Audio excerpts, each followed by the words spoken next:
ومن آياته أن خلقكم من تراب ثم إذا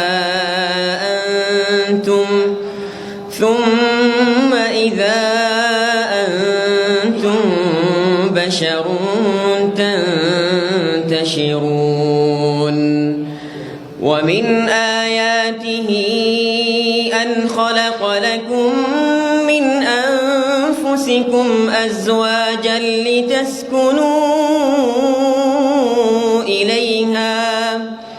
لتسكنوا إليها وجعل بينكم مودة ورحمة إن في ذلك لآيات لقوم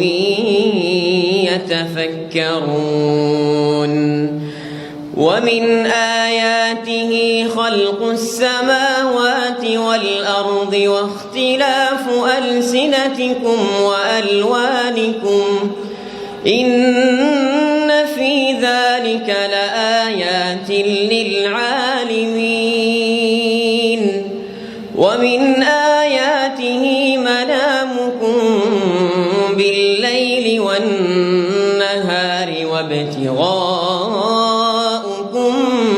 من فضله إن في ذلك لآيات لقوم يسمعون.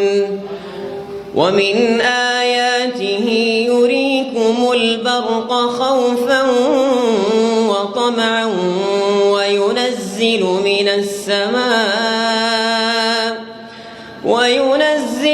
السماء ماء فيحيي به الأرض بعد موتها إن في ذلك لآيات لقوم يعقلون.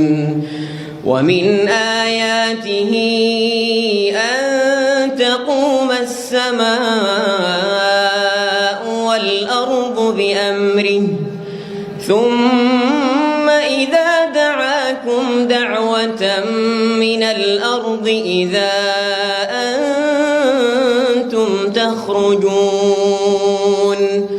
وله من في السماوات والأرض كل له قانتون.